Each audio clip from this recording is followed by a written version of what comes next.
Welcome to And Then There Were Three. I'm Anna. I'm Kaylee. And I'm Katie. Guys, we have another really amazing guest on. If you're watching the video, you can just see her sitting next to Katie. Miss Lauren Wood, everyone. Hands up for Lauren Wood. So if you've listened to our podcast, you know that we frequently bring up the name Lauren Wood. And you're probably like, who is this bitch? Well, she's here today to give her story.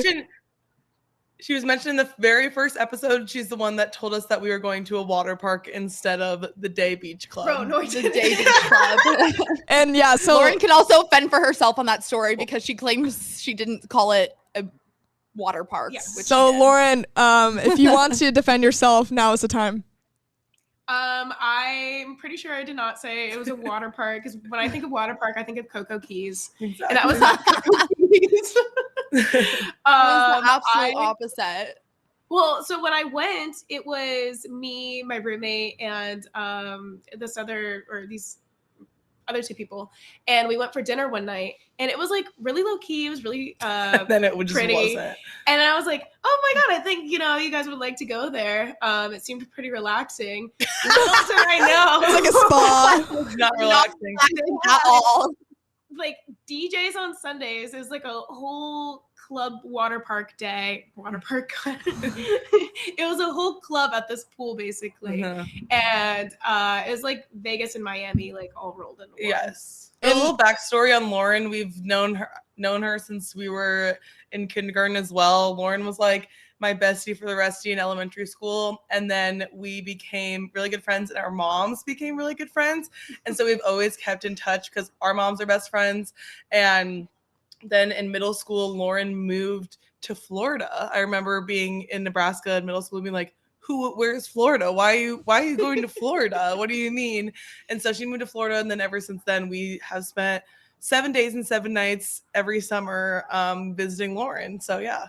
Yeah, I wasn't really there all that much when you guys. She had her family-owned Dickie's barbecue, if you guys know what that is. And her parents were like, I don't care that your friends are coming into town. You still have to work at Dickie's or you're fired. I specifically remember being like, We would like drop Lauren off at work and then go hang out with her friends while Lauren had to work as we were visiting Lauren. literally ridiculous. We'd be like, can I like have this weekend off? They're like, no, you have to get your chef covered or you're fired. I'm like, you own the restaurant. Like, you literally own it. So savage. Mom and dad. Suck my Dickie. Suck my Dickie. Yeah, so they went to Florida. I wasn't really able to be there like all the time. She was there for the important events. Yeah. I was there for the main events. Lauren, I'll never forget us always having to rush back from the beach so you could make it to your Dickie shift. Literally, yeah. But Lauren she's visited us a couple times. She is a Bach native. She literally flies to Nebraska, stays with us to go to a party in a parking lot when she lives in Florida. She came to Nashville with us. She's been here for a lot of important events, but now her and her boyfriend are here visiting. Yeah, this is my first time in Phoenix. Us in Arizona. Yeah. A new experience for all of us. Yeah, I really like it so We've far. never hung out in Arizona. our first times ever traveling were really to go visit Lauren. Like the first vacation Like I ever did without my parents was honestly to see Lauren Wood. And we realized how honestly the start of our friendship. We realized how fucking crazy Florida people are. Well, Katie came down first. And They're a different breed. And then it was Katie and Kaylee. And then I remember texting you for the first time. I had just broken up. Actually, I didn't break up with him. He broke up with me. But I had just gotten out of a relationship.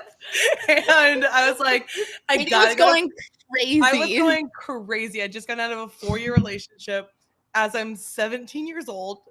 And I was honestly 16.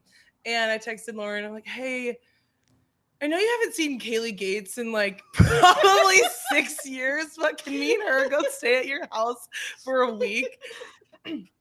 And we did. And then the next summer, Anna came along. Mm-hmm. Oh, yeah. And the rest is history. Well, it was interesting because like Anna and I sat at, like in middle school, we sat at the same lunch table, and then like Katie and Kaylee sat at a different lunch table. The popular lunch table. It's just really funny how they all came to merge because the people at my lunch table were singing One Direction during like the lunches, like full on. choreography High School Musical. To give you guys a gist of who me and Lauren were friends with in middle school versus Katie and Kaylee, like they were always at the popular tables, whatever.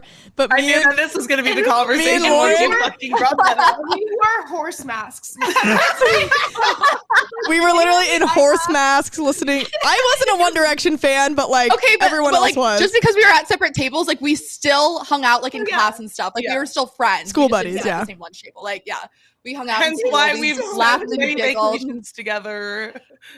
I know, but it's just funny It how wasn't like we like avoided each other. Like we were still friends. no, it's just funny Let that me preface that. it's just funny how different our lunch tables were. Like I remember there was this one time that One Direction was on tour or something and Harry Styles like thrusted his hips.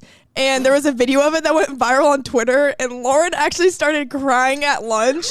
I remember this. We need to tell the appendix story. I hated Harry Styles because of this bit. But I would bring, I found a picture the other day and it made me literally geek out. It was me with I would bring my Niall Horan cardboard cutout to class. Fuck that thing. Mr. Shutt's classroom to scare him. And I have a photo of This him is a staring life at size. me. This is a life size cutout. Life-size 6 foot tall cutout of Niall Horan. And I would just put it in her English teacher's classroom to scare the shit out of him. And every day, like I would just bring He's like, it in. God damn it, Lauren. One time I showed up to middle school in a Hillary Clinton mask. So like if you're wondering what kind of middle school experiences we had, like me and Lauren were weird. That was not my middle school experience at all. You Mine was were also, like, dating boys and I was in a Hillary Clinton mask in English class. I was dating boys and I don't know what I was doing in middle Haley school. was I reading think I was like books. kind of I was like irrelevant. I don't know. I like just did my own Kaylee thing. was a nerd. I was reading books. I was like low-key a nerd. Kaylee was reading books and Mhm. I was Being the most top naughty. AR reader. What kind of book? Kaylee was scared of me in middle school because I was too crazy. Katie and Lauren, can you please tell the appendix story? Oh my god. Oh my god. Oh my god. Okay, so Moral of the story is Lauren almost died. Lauren just goes, "Am I allowed to talk about my period?" What the fuck? story. So one day I wake up and I'm like not well. And I get up, I'm sick, obviously. I remember stumbling back to my room and I faint. And I'm like, okay, this isn't a period. Because my stomach is hurting Wait, really bad. how old are I'm you? 12. Wait, how old are you? What grade are we? I was 12. We were in 6th grade. And I was like, well, I don't have a boyfriend, so I'm not pregnant. And so I've literally never kissed anyone. I'm I've not literally pregnant. never kissed anybody, so I'm not pregnant. But so I told my mom that I was having really bad cramps and that I had a fever of like over 100 and I was throwing up. And I begged her to take me to the hospital and they were like, no, it's your period. I was like, it's literally not. Like, I'm telling you right now. And so anyways, went to the hospital and You finally convinced your parents to take you to the ER. my mom was like, if this is your period, you're paying the bill. And I'm like, I'm 12. I'm 12. Well, I have no income. And so I went to the hospital. They said, go get a CAT scan done. So I got a CAT scan. Anyways, long story short, I had to get emergency surgery for my appendix. We got it removed. And I was out of school for, I think, like a little over a week. There was like rumors about Lauren. Yeah, like like we didn't know what happened to her. like Lauren disappeared. Lauren's Like dead. people thought she died. I just disappeared. And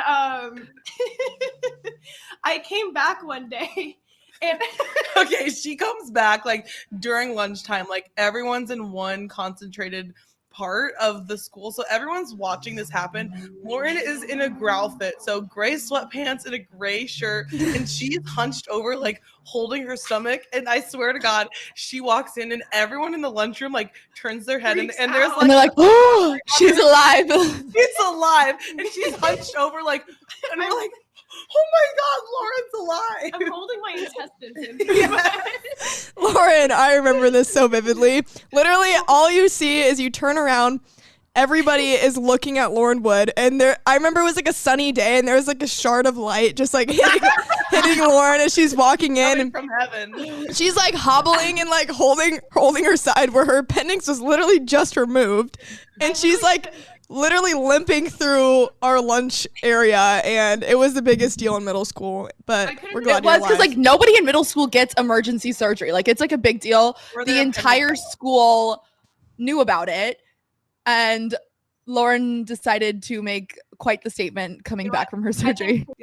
I think my favorite memories with Lauren happened in Nashville, though. This is Katie and I's, and I believe Lauren's first like big girl trip as 21-year-olds.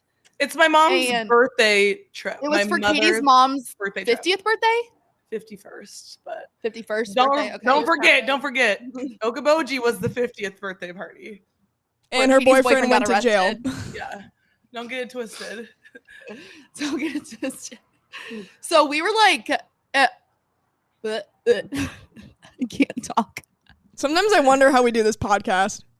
Same. Okay, we were going to Nashville for my mom's 51st birthday because I had just turned 21. My sister just graduated with her master's, and my mom just turned 51. It was for her birthday. Like, my mom loves Nashville. I swear to God, she's been planning this trip ever since I was born. Honestly, she so excited to take us to Nashville. She's like, okay, like, you can bring a friend, like, whatever. So Anna wasn't going to be 21 at that point, so I couldn't bring Kaylee. So she couldn't come. So that sucks. But I brought Kaylee, and then my older sister came and brought her friend Nicole, who was also supposed to be here to tell this story, but she lost her voice after waste management. Yeah, and sorry, Nicole. Me, Nicole, and Lauren and my sister obviously all grew up in the same neighborhood. So I was like, okay, like, let's have Lauren come, and we're gonna try to have Lauren's mom come to like celebrate the birthday or whatever, because we all have known each other since childhood and stuff. But Lauren's mom couldn't come at the beginning. But so we get to Nashville. We all kind of land at different times because we're all coming from different places. What was the first day? The first day was very calm. Nothing crazy happened. But we were like all eating and drinking at this restaurant, and we had decided, all the single girls, so me, Katie, and Nicole, made an agreement to have a kissing competition on this trip, which I think is like ignited the actions for the remainder of the vacation, because we're competitive as fuck. Like, this is gonna be. We were like set out. I was like, I'm gonna fucking win this kissing competition if it's the last thing I do. Which I also talking about this with my mom. Like, this is my mom's birthday. And Julie's just there. She's like, haha, you girls are so funny. She's like, yeah.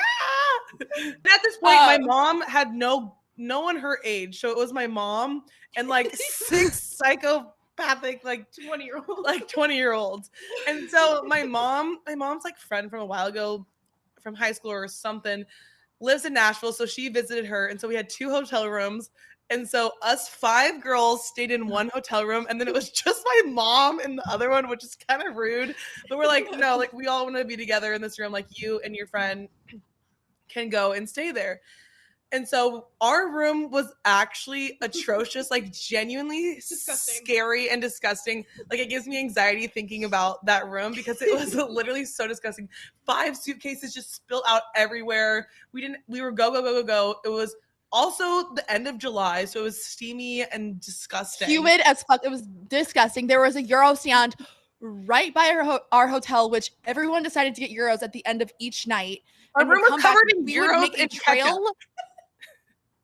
Euros and ketchup. There would be a trail of like onions leading from the hallway into our room. And so it was just like the grossest thing ever. We finally decided, because there was ketchup stains all over our sheets. We're like, we need to get new fucking sheets. So we like pile up all of our shit, like throw it in the hallway, like little peasants, like so disgusting. I can't believe we did that, and just expected the maids to like put new sheets on our beds, which they did, thankfully. We were shout out them. Messes in the hotel room though, like we were like the most ratchet people in this fucking hotel. I swear to God. Okay, so we said how my mom had no adults with her, so me and my sister had bought Lauren Wood's mom's plane ticket to go and surprise my mom for her birthday, and because she couldn't come or whatever.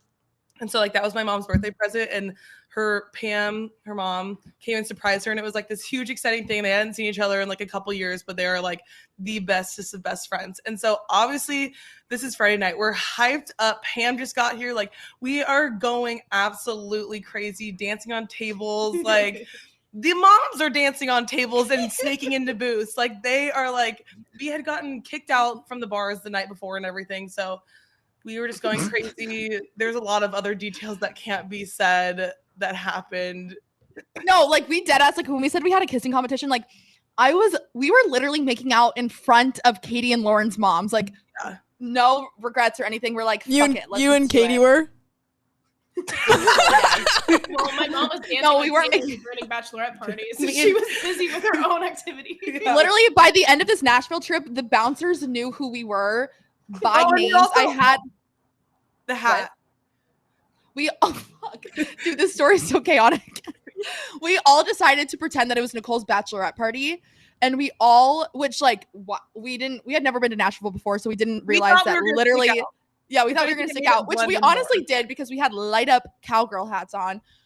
Middle of the day, regardless what time it was, like these hats were always lit. I was always able to find anyone in the clubs because their hats were lit up.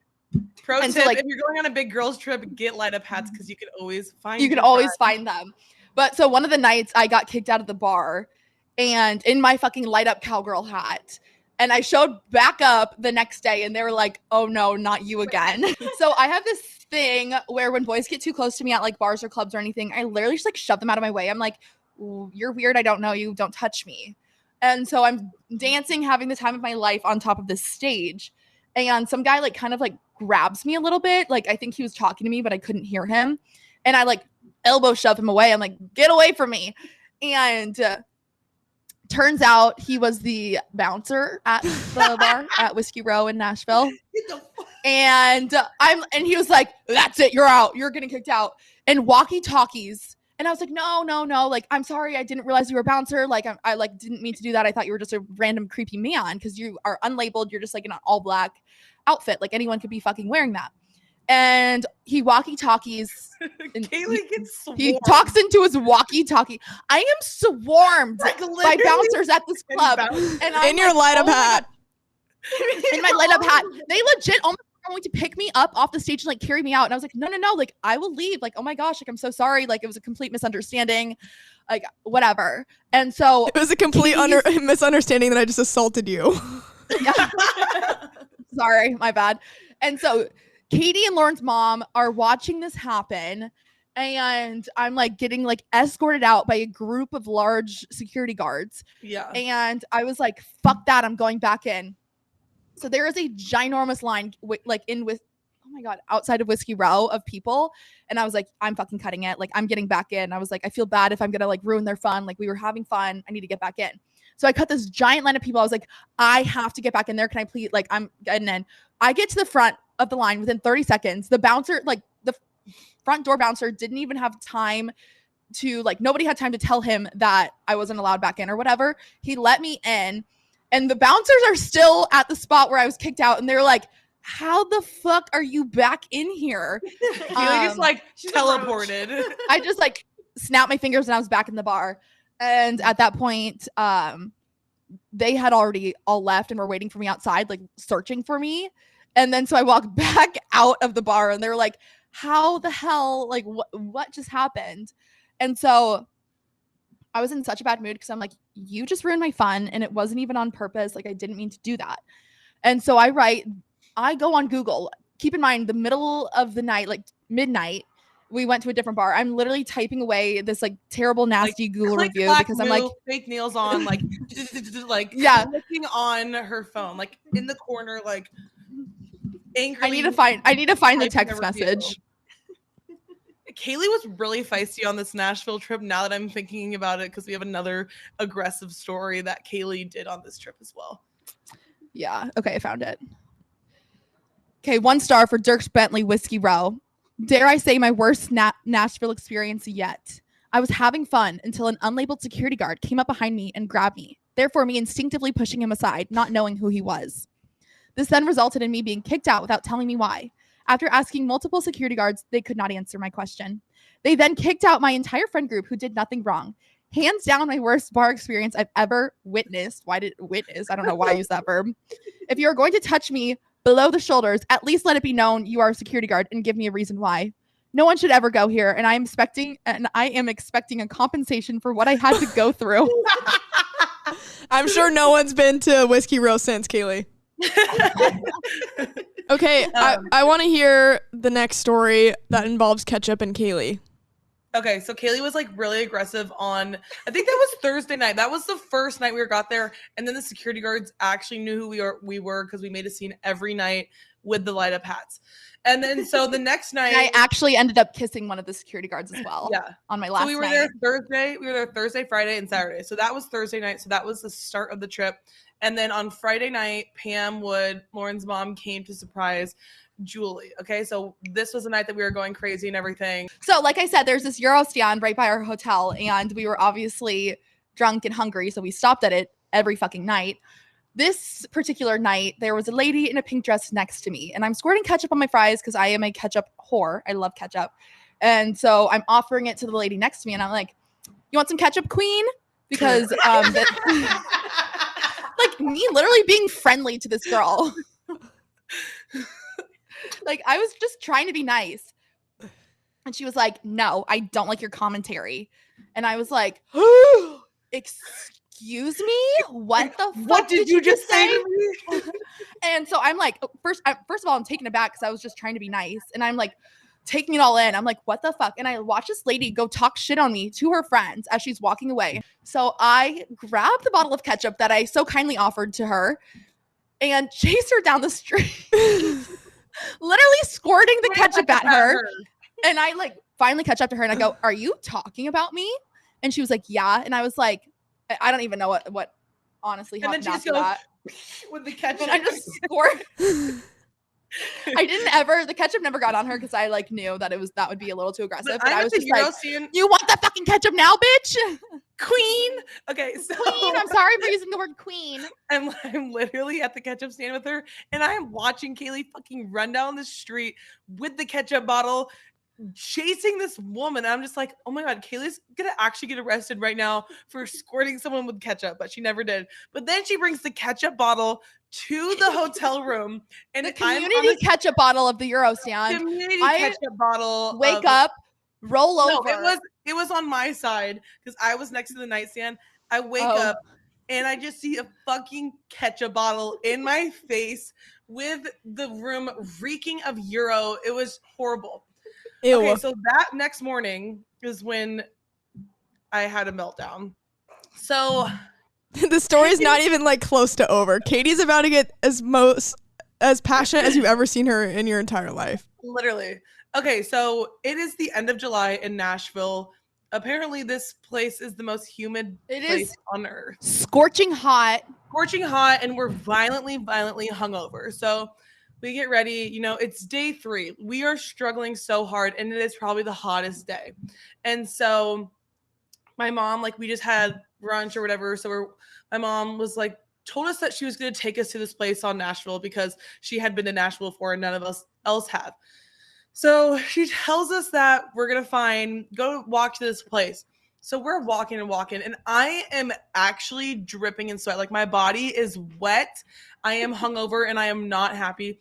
It looks like I had just jumped in a pool. My hair could have been squeegeed out because of how sweaty I was. We're walking down Broadway, and I'm thinking that there's a place with air conditioning that we're going to walk to because it's so hot. So we walk to the end of the street in Broadway, and I look at my mom like, okay, where are we going? What's the next move?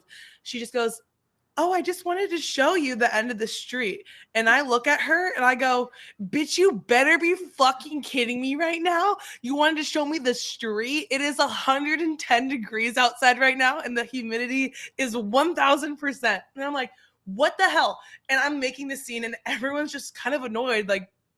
What are we doing? I was literally about to faint as well. We were all suffering, and we're and then I'm we weren't ending in a spot with AC air conditioning. No, we were ending on the street.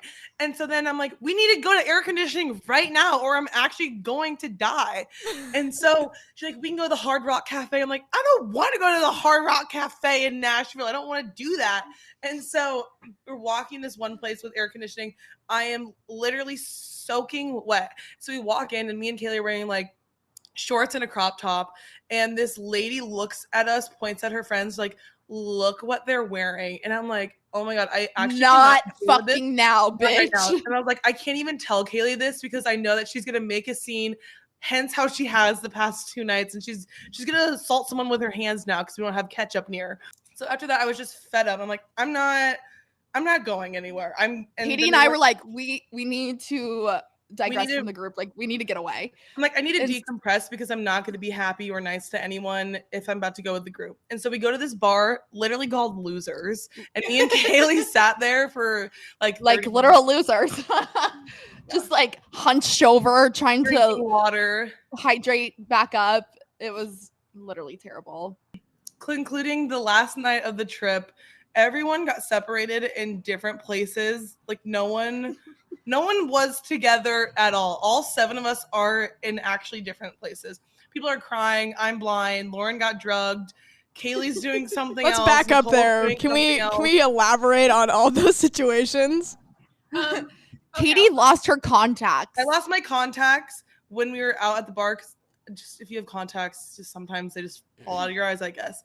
And my mom's like, "Someone help Katie! She's alone at the bar and she can't see." Like in all caps. She's blind. And she's blind. Lauren is downstairs at the bar and she got fucking drugged, and all she could say is "bar." And so that's where that is. My sister. Poor Lauren. My sister went home crying because she found out that for her job she works 4 days a week and has 1 day off, and she found out that she has Tuesday off instead of like a Monday or a Friday, so she went home crying. What? My situation, I just remember being on stage dancing to Pony, and then all of a sudden I had honestly not drank a lot that day. I think I probably had 1 drink because it was just the end of the trip. I was really dehydrated. I was Kiss tired. count is 50. Yeah, I was running off of, you're going to hate me for saying it, I was running off of Dayquil, and I was running off of an emergency packet, and that was Excedrin. And Excedrin. There was so much Excedrin on that trip. So much Excedrin. And I remember, which is literally an over-the-counter, what even is it, Like, Kaylee? Migraine medicine. Yeah, it's a headache. But I take it because when I'm hungover, I don't get like nauseous or anything. I just get really, really bad headaches. And so I discovered that the only thing that helps me is Excedrin, and it has caffeine in it. So it kind of like pumps you up and gets you going a little bit. And I introduced it. Apparently no one had heard of it before this trip. And literally before we'd go out, Taylor's like, "Kaylee, can I get some Excedrin?" I'm like, holy shit, is this like cocaine? Like what? It's literally Excedrin. And then she took it to study because it gave her energy. She literally took Excedrin to study. I remember getting down into the crowd, my light up hat on. I don't see any other light up hats. I'm like, okay, these bitches fucking left me. And so I'm in the crowd, and this woman comes up to me, and she was like, "Hey, do you want this vodka Red Bull? Like, I ordered it, but I don't really want it anymore." Should have been my first red flag. You took it? That's how I got drunk. Lauren. She seemed nice. And so I made the mistake, but I didn't drink too much of it. I literally had 2 sips, and I already started feeling really weird, very down. And I was like, something is wrong with this drink. So I make it over to the bar. I'm like, my vision is blurry at this point. I make it over to the bar. Same. I give it to the bartender. I'm like, "Throw this out. I need water. Something was in this drink. Please do not let me go anywhere from this bar. You need to watch me, please. I will give you money." And so he basically babysat me for the next hour. Because everyone left. You guys because are the everybody was worst. gone. I was like, I'm going to get taken. I'm literally going to get taken in Nashville. And then finally I'm like, okay, I guess I got to go get Katie. I go get Katie. She's crying in the bathroom, blind. Blind. So I grab her. We're still in our light up cowboy hats, and we're stumbling out of this bar. And at this point, I had left the bar, and I was waiting for them outside the bar. And I was like, and the bar was closing, so I knew they were coming out soon. I was like, I hope they come out of this entrance or this exit. Like, I really hope. And all of a sudden, they just like bust open the door, and I'm like, there's my friend. We're falling out of the bar. And then Lauren was like, so there was this bouncer that was working there every single night, and Lauren was like, hey, like, I think his name was Josh. Like, Josh, like, it's her last night. Like, you have to kiss her. You have to kiss her. Literally, Keep in mind this. Snapchat. Literally, we're friends on Snapchat. Keep in mind, this man is literally clocked in, like, getting paid at this moment, and he literally makes out with me, just like in the open, in front of everyone, in front of his coworkers, and I was like, holy shit. In conclusion, the trip was so much fun. We were cracking so much fun seltzers. that Lauren broke up with her boyfriend. And he's in the room. And he's in the room. And he's in the room. I was going through, I mean, we all have our moments. My moment was just very long. Like, I think that next month. Lauren then texted us after, was like, I just broke up with Max, blah, blah, blah. And we're all in the group chat like, holy shit, what did we just do? What did Because we I've been dating do? for 3 years, but I was just like not in a happy place. And then that trip just kind of, because Taylor the whole time was like, "Oh my god, I miss my boyfriend. Oh my god, I want to see him so bad. I wish he was here." And I was like, if I see Max, I'm a Millie Rocket. I'm Millie Rocket. He's literally in the room. Show his face right now, please. Max, the ex-boyfriend, but now boyfriend, is in He's the just room. laughing. Together. They're back together and they love And that's why we love Max. Okay, so we just got done talking about how Lauren broke up with her boyfriend from a Nashville trip, so it's only right if we bring him on the show and ask him about his life. Seeing each other for the first time since. I'm kidding. No, they've been back together, and we love Max so much. So Max, why don't you sit next to Katie and we can just ask you questions because you're a freaking Lauren. pilot. Bye, Hi Lauren. guys, thank you. So now we have Mr. Max on, and Max, you're a pilot. Like, are you the youngest pilot in this United States? Ever to exist. I'm pretty young, so the youngest you can be an airline pilot is 21, and I'm 22. So I would have been a pilot at 21 if COVID didn't happen. That set me back a year. But I'm 22 right now, and I'm an airline Don't pilot. even tell me that, pilot. honestly. Yeah. The fact that someone has the ability to become a pilot at 21 years old. Mhm. That's pretty crazy. So we have pretty bad flight anxiety, so we have a lot of questions. So Nashville triggered our flight anxiety, and literally from that point on, like anytime I get on a flight, I always get like a little nervous that it's going to be bumpy and I'm going to die, basically, because I feel like a lot of times when we are flying, we're always like crippling hungover, and it's just like those two don't mix well together. And so I've recently, ever since Nashville, had slight flight anxiety. Katie's is worse. Mine has gotten so bad. I mean, I can tell you firsthand that these planes are so reliable nowadays that, I mean, most of the planes can land themselves, but most of the time the pilots will either hand fly up to 10,000 feet and then turn the autopilot off about 1,000 feet before landing. They can even take the plane all the way down to land by itself, but a lot of people actually like flying the planes and landing it, but they're super safe. I love doing it. And I can't talk about how safe it is because not only are the airplanes safe, but we go through rigorous training to make sure that the flights are safe as well. Max is so professional. I've never seen you talk this professional in my life. What? We only know Max by him literally mooning us. Literally. So Max, when we came to Florida, he was like, "Yeah, I want to take you guys up on my little plane. It's like a small little plane." We're like, "Fuck no, I don't want to know my pilot. I'm not getting in an airplane with you. I just don't. I'm sure you're great and amazing, but I don't want to know my pilot at all, especially if he's mooned me and I've been drunk with him." So We've literally seen his butt crack. I don't want you to fly a plane. Literally. Do you feel like a badass when you walk through the airport in your pilot uniform? You know he does. You know he does. He feels like a badass when he walks into any establishment.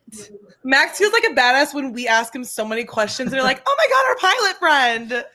I mean, I'm not going to lie. A lot of pilots have huge egos. I'm probably one of them. Definitely putting on the uniform, you have this sense like, I wouldn't say I'm better than, but you're just like, yeah, I can fly a plane. Yeah, I can fly a plane. So Max sent me this TikTok reel, and it was like this person on spring break, and the sound is, none of these people know that they're in the presence of a pilot.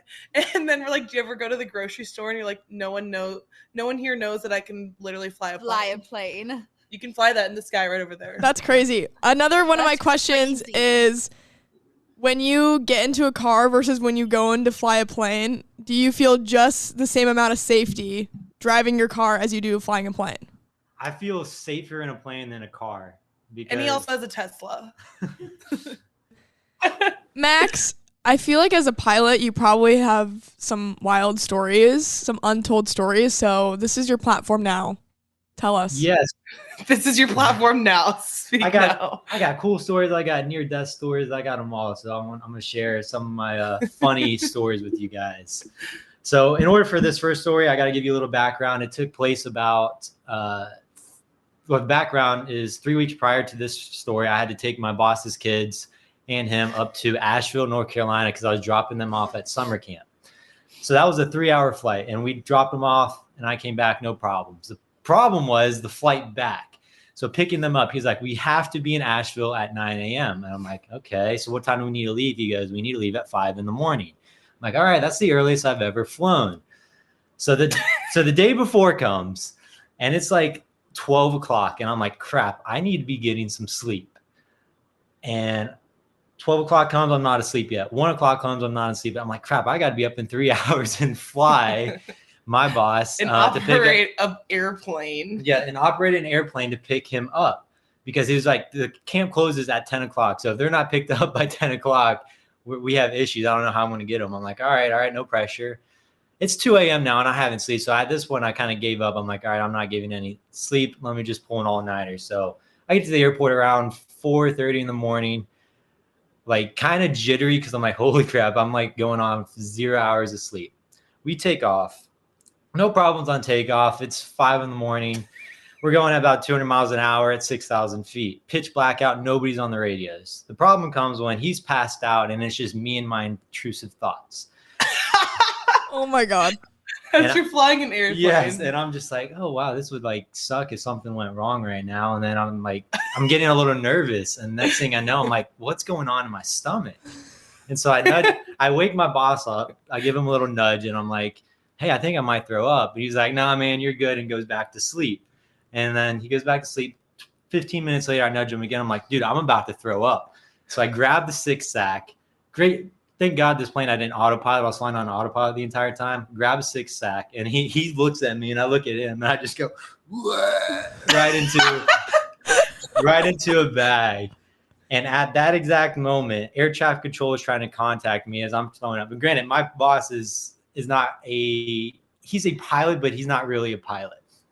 And so I'm throwing up and air traffic control is trying to talk to me. And I'm like, I can't say a word because I'm so congested. I try to talk. I'm like, and they're like, and they're like, say again. And I'm like, we need to go to Gainesville. And I'm like, really muffled. He's like, Gainesville? Why do you need to go to Gainesville? And I'm like, pilot is little sick right now. And they're like, how many souls on board? I'm like, oh, just the 2 of us. And, we're not declaring an emergency. I just kind of got it all out. Story's not over yet. So we get to Gainesville. It's still pretty dark out. It's around 6 a.m. You only made it an hour. That's only an hour in. Oh my God. Only an hour in. And so we're about to land, and I'm kind of all disoriented because I just kind of threw up and everything. And I'm like, all right, now I need to land this thing. By far the worst landing of my aviation career. We touched down not once, not twice, but 3 times. It was a triple bounce landing. And my boss looks at me. He's like, dude, are you okay? I'm like, yeah, now that we come to a stop. So we pull over and I finally go to the bathroom and everything. He's like, you want to keep going? I'm like, nah, I'm good. But we're in the middle of we're in Gainesville. He's still got to pick his kids up. There's no commercial flights out of Gainesville going to where he's going. So we actually we end up flying back to where we came. And then my girlfriend picked me up. She was like, why am I picking you up so early? I'm like, long story. Nothing. And so, yeah, that's the story of me throwing up in a plane. And this was like 1 week before I quit. So. Oh my gosh. Well, luckily it wasn't a big commercial plane with like a bunch of people on it. I think that would have maybe been more of an emergency. But wouldn't you have a co-pilot if that was the case, right? Yeah, we always have co-pilots, but this is when I was flying small planes, so it's just me and there's only 4 seats in it. Yeah. And so it's just me and my boss, and definitely made. That's like even scarier. Yeah, that's so scary. I mean, at the end of the time, we were both laughing. About a month later, we were laughing about it. They gave me so much crap, and it was even funnier because they still ended up paying me, even though they didn't really do what they were supposed to. You still got paid. You still deserve it, though. Flying a plane. That's hilarious. Any other stories that come to mind, Max? Oh my gosh. So I was thinking the other day, this is going back to my student pilot day. So this is when I was flying with an instructor and I was the student. And so one of the things you got to practice as a pilot is emergency procedures. So one common practice we do is simulated engine failures. All that is pulling the throttle out and simulating like you have an engine. So we're over at Clearwater Beach. It's about 3,000 feet in the air, nice day. And he's like, all right, simulated engine failure. So my instructor pulls the throttle out. I do my checklist and everything. And so we're going down, we're cruising. We're going down to the beach and we're at 1,000 feet. I'm like, all right, when do you want me to start climbing away? He's like, oh, I'll let you know. So we're still descending. At this point, we're descending from 1,000. We're going all the way down, a little too much for my comfort. And we get to about 700 feet and I look at him. He's like, keep going. And I'm like, keep going. What do you mean? We're getting close to the ground, and then we're getting no, thank you. 600 feet, and you could see like the condos and all the hotels off the left. They're like eye level with you, and I'm like looking at him. He's like, "You're good. Keep going. I want to see if you'll make it." And I'm like, "What?"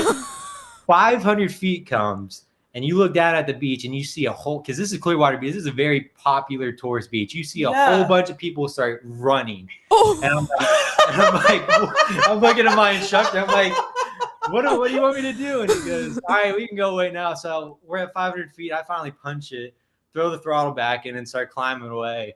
And I'm like, dude, did you see all those people running? That's hilarious. You were running away. So Max is about to crash into Clearwater Beach. People think we're about to crash into them. And I'm like, he's like, all right, let's not do that again. I'm like, please don't. And so I want to hear it from their point of view. Like, all of a sudden I look up in the sky and a airplane is coming at me. Well, another thing is, since the throttle's pulled idle, the plane's basically silent. So to them, they're like, why am I not hearing airplane noises? So they could very well think that we're crashing. But once I threw that throttle back in and the engine spooled up, you can definitely see people start calming down. Oh my God, that's hilarious. Would it be better to crash on land or in water? I would say it depends where on land, because if you're over trees and stuff, you're kind of screwed. Water at some point, if you're going fast enough, it acts almost like cement, but then you'll end up, sinking, of course. So where we are, I mean, we're kind of on the beach, like I said, we're kind of right where the sand starts is probably the best spot to put it down in that scenario. Right where all the people are, of course. Right where all the people are. Oh my God, a plane's crashing, ruining my vacation. It's just Max.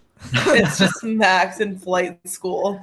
That's hilarious. But along the same lines of engine failure procedures comes another funny story I've had where this time I'm the instructor and my students flying the plane. It's like driver's ed, but like with an airplane. Exactly. A little bit more higher stakes, a little bit more dangerous. That's hilarious. So it's kind of similar scenario. We're flying out along the beach because this is where we do all our practice turns, climbs in the sense, and all that fun stuff. And I tell my student to, all right, descend me to, we're at 4,000 feet. I tell her to send me to 3,000 because I see other aircraft ahead at the same altitude.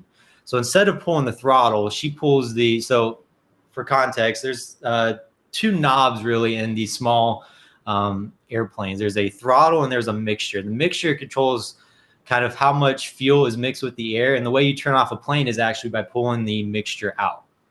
So I'm like, and there's two knobs that are kind of right next to each other. I'm like, sorry, descend me. I'm not paying attention. I'm looking at all the freaking people swimming in the water, all the birds, all the animal life.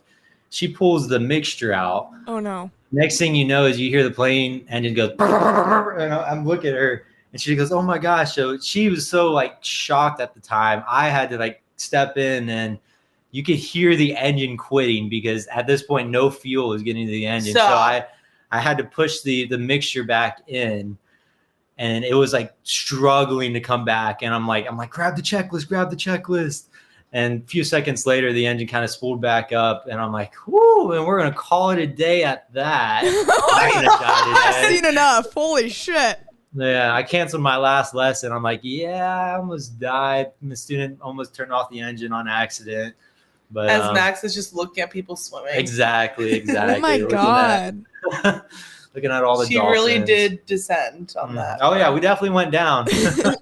We definitely were going down. Technically did descend. That's crazy. And I feel bad for driver's ed teachers already. So I really feel bad for plane instructors now. What do you think about when people clap when you're done with the flight? Please, the only way you can clap is if we lose an engine and we land it. Then we deserve a clap. But if it's just a normal flight, please don't clap. What's the conversation between the pilot and the co-pilot when everyone's clapping on the plane? I can't even tell you. Sometimes, there's one time where the pilots will clap for the other pilot. It's when we actually make a bad landing. The other pilot will look at it and be like, all right, pretty solid job there. And knowing you just, slam the airplane down, that's when pilots will actually clap. I've clapped for a couple of my students when they just slam us down. I'm like, great job, as sarcasm. Whenever I land in a plane, not personally land the plane, but I'm inside of it, this is like so funny. I always rate the landings that I have, like 1 through 10. Yeah. Is it like the most pressure to land a plane well and like have a perfect smooth landing? You're always shooting for a smooth landing. I'm still fairly new, so a lot of my landings, they're not hard, but they're not smooth. They're kind of like okay, Yeah. we landed. Like, you know, I landed the plane because you'll know you landed. A lot of the other, I mean, some of the good pilots, you definitely can't tell if you've landed or not because it's so smooth. I'm trying to get there. There you go. Well, let's clap for Max. That's- Great landing. Thank you so much, Max, for joining. We appreciate Thank you. Thank you for the Thank you for your question. service. Thank you for your service.